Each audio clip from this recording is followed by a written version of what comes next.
Perkenalkan, nama saya Anita Triani Utomo dari program studi D3 Gizi Poltekkes Kemenkes Kupang. Di sini saya akan menjelaskan tentang konsep penanganan gizi dalam kondisi bencana. Apa sih bencana itu? Bencana adalah peristiwa atau rangkaian peristiwa yang mengancam dan mengganggu kehidupan dan penghidupan masyarakat yang disebabkan baik oleh faktor alam, faktor non-alam, maupun faktor manusia, sehingga mengakibatkan timbulnya korban jiwa, kerusakan lingkungan, kerugian harta benda, dan dampak psikologis, menurut Undang-Undang Nomor 24 Tahun 2007. Berikutnya yaitu jenis-jenis bencana.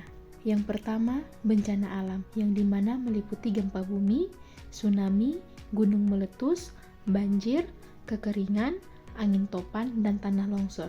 Yang kedua, bencana non-alam yang meliputi gagal teknologi, gagal modernisasi, epidemi, dan wabah penyakit. Yang seperti kita tahu wabah penyakit itu sendiri, contohnya seperti COVID-19. Dan yang ketiga, bencana sosial, yang dimana meliputi konflik sosial antar kelompok atau antar komunitas.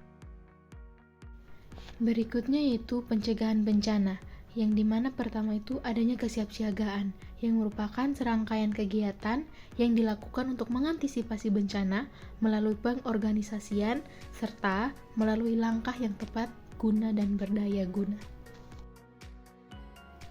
Yang kedua yaitu peringatan dini, yaitu serangkaian kegiatan pemberian peringatan sesegera mungkin kepada masyarakat tentang kemungkinan terjadinya bencana di suatu tempat oleh lembaga yang berwenang.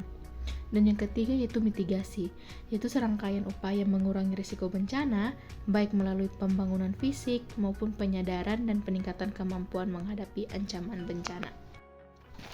Nah, selanjutnya adanya penetapan status bencana, yaitu yang pertama status darurat bencana nasional yang ditetapkan oleh Presiden, dan yang kedua status darurat bencana nasional yang ditetapkan oleh Gubernur, dan yang ketiga yaitu status darurat bencana kabupaten atau kota yang ditetapkan oleh Bupati atau Wali Kota itu sendiri.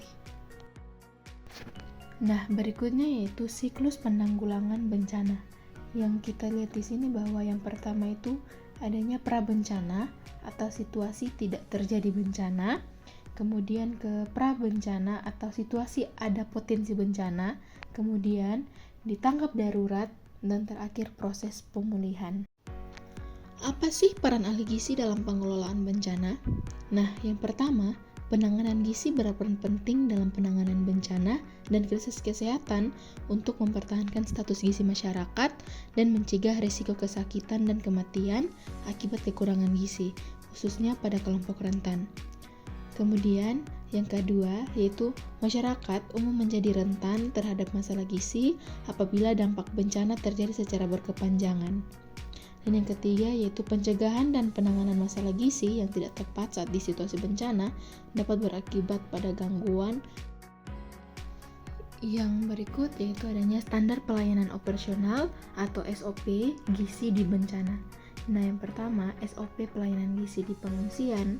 Yang kedua adanya SOP di RS dan puskesmas perawatan, dan yang ketiga SOP di Dinkes provinsi dan kabupaten atau kota.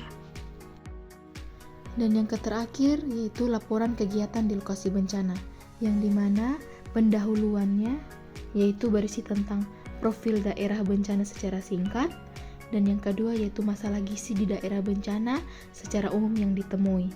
Kemudian yaitu kegiatan pelayanan gizi di bencana dilakukan, yang dimana di dalamnya itu berisi pelayanan gizi di pengungsian, pelayanan gizi di rumah sakit dan puskesmas perawatan, dan yang terakhir yaitu pelayanan gizi di Dinkes provinsi dan kabupaten atau kota. Dan yang ketiga yaitu logistik dan sarana pelayanan gizi yang disumbangkan di bencana,